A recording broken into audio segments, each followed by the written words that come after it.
फिर नारद जी ने वहां से जब प्रस्थान किया तो भगवान ने अपनी माया के द्वारा एक नगर बना दिया,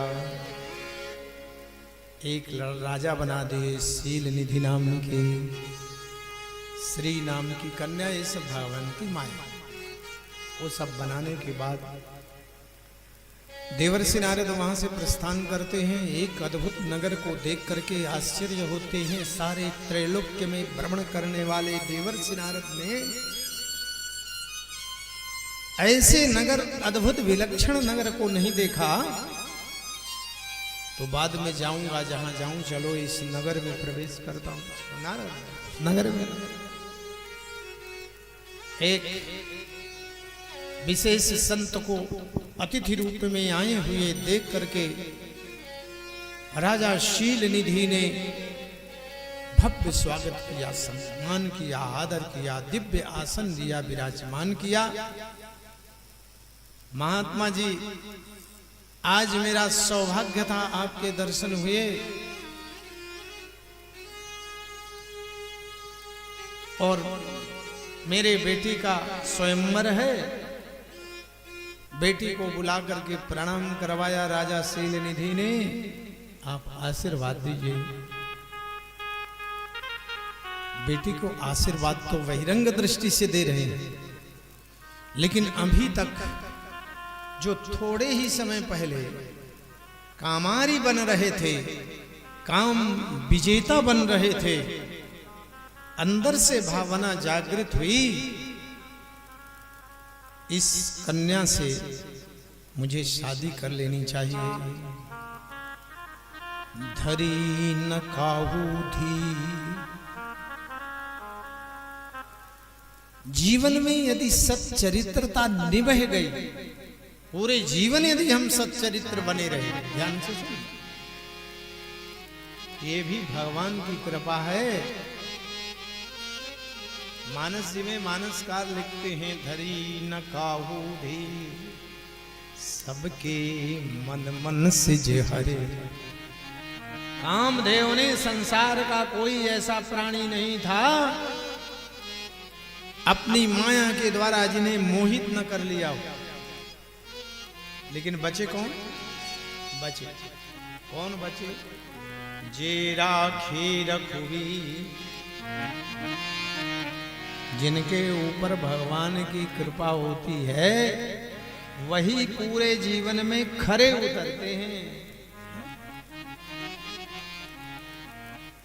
भरी जवानी पूरे जीवन जिसने संयमित निभा लिया, वो आज भी महान योगी है।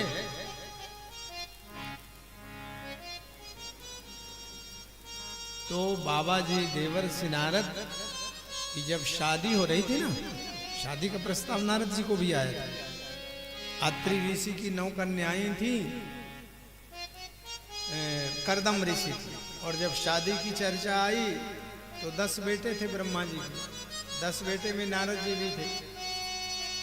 अब ब्रह्मा जी तो चाहते थे कि एक बेटा महात्मा हो जाए, ये परंपरा रही है अपने यहाँ। ये सबसे बड़ी विडंबना रही हमारे यहाँ।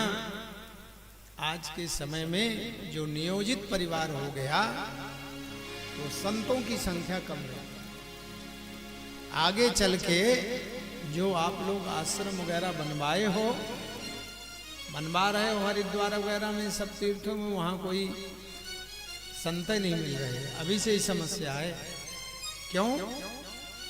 संत कहीं से ऊपर से नहीं आते। संतों के यहाँ कोई संतानें नहीं होती, वो आपकी ही संतति संत बनती। पहले की परंपरा थी, 2-4 बच्चे होते थे तो कोई ना कोई संत बन जाता था। अब एक ही बेटा है तो उसको जो जो बनाओ आपकी मर्जी हो, चाहे डॉक्टर बना दो, चाहे इंजीनियर बना दो, चाहे IAS बना दो, चाहे वकील बना दो, चाहे जज बना दो, वो आपकी इच्छा है। दूसरा बेटे नहीं करना।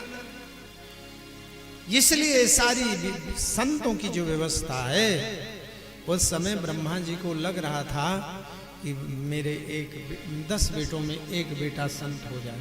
पहले 10-5 बेटे, कोई ज़्यादा नहीं। आप लोगों के आज से 40-50 साल पहले भी 10-10 बेटे एक पिता के होते थे। आज के समय में किसी से चर्चा करो तो लोग हंसते थे। 10-10 12-12 भाई लोग होते थे। ब्रह्मा जी के मन में विचार आया कि मैं एक बेटे को महात्मा बना दूं। अब बनाएं किसको? तो जब शादी का प्रस्ताव आया तो करदम ऋषि की 9 कन्याएं थी और 10 बेटे बैठे। ब्रह्मा जी ने कहा हम आप सबकी शादी करना चाहते हैं। तो नारद जी खड़े हो गए, हम शादी नहीं करेंगे। तो कभी नारद जी ने ब्रह्मा जी के सामने स्वीकार किया था कि हम शादी नहीं करेंगे। आज ब्रह्मा जी भगवान की माया, अहंकार, अंतरंग अहंकार को दूर करने के लिए भगवान ने ये योजना बनाई। नारद जी ने कहा हम शादी करेंगे, लेकिन शादी तो करेंगे, कन्या राजकुमारी बहुत सुंदर है। और हम ठहरे बाबा जी, हम बाबा जी को कैसे स्वीकार करें? तो जीवन भर जिनकी माला सटकाई है उन्हीं के पास में जाकर के थोड़े समय के लिए उन्हीं का रूप मांग लेते हैं। शादी हो जाएगी फिर देखा जाएगा। शादी के पूर्व बिचौलिए बच्चे की बड़ी बड़ी योजनाएं, बड़ी बड़ी नौकरियां बताते हैं, बच्चा ऐसा है ऐसा है ऐसा है। अब जब वो शादी हो जाती तो असली का पता 2-4-6 महीने के बाद में पता चलता है कि वाकई में बच्चा कुछ नौकरी चाकरी में है। 4-6 महीने के बाद में शादी करने के लिए नौकरी कर रहा है, ये बाद में पता चले। नारद जी फिर से श्रीमन नारायण नारायण नारायण नारायण नारायण नारायण भजवन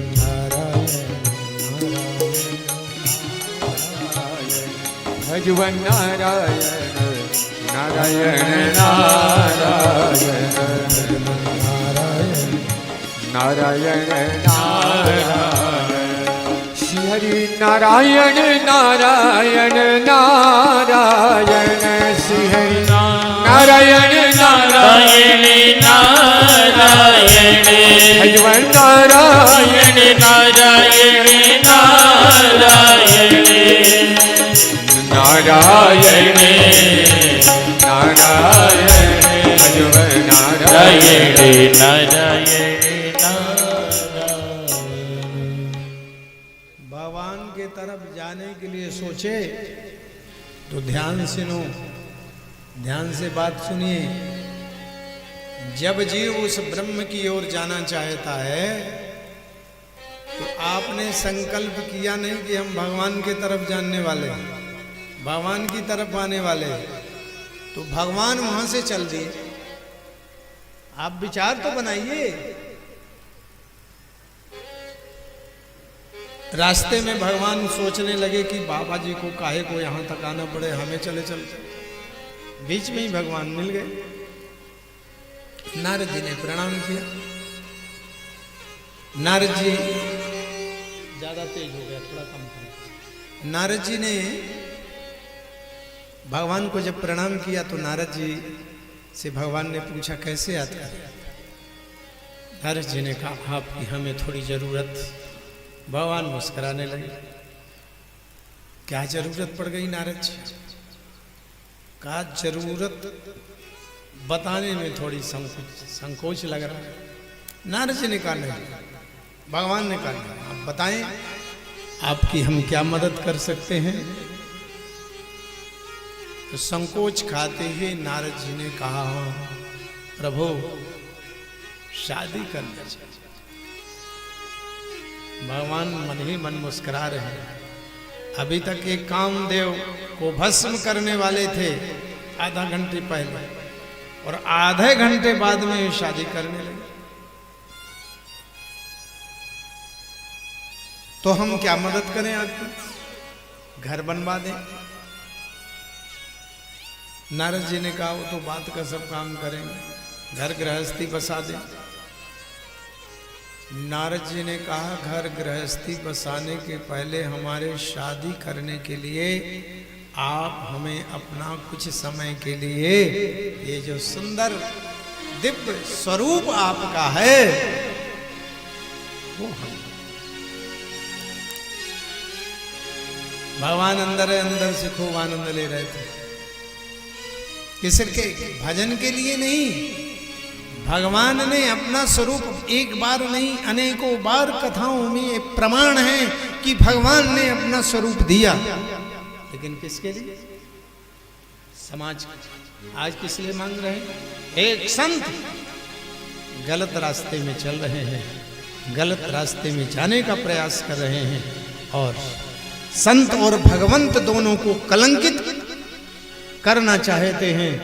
इसलिए भगवान कहते नारद जी आप सभा में पहुंचिए जिसमें आपका हित हो, और एक बात को निवेदन करें, जो भगवान का भक्त होता है आखिरकार उसके मन में भगवान के प्रति सम्मान तो है ही है। तो नारद जी के मुख से निकला जही विधि होय नाथ हित मोरा करऊ सोवेगो दास मैं तोरा। जीव तो संसार में हर वस्तु मांगता है, रोगी कुपथ्य मांगता है, लेकिन वैद्य कुपथ्य नहीं देता। हम जो मांग रहे हैं ठीक है, लेकिन नारद जी के वाणी से निकला जिसमें हमारा हित हो वो आप करें। भगवान कहते हम वही करते हैं। और जब सभा में पहुंचे नारद जी, स्वयंवर में पहुंच गए नारद जी,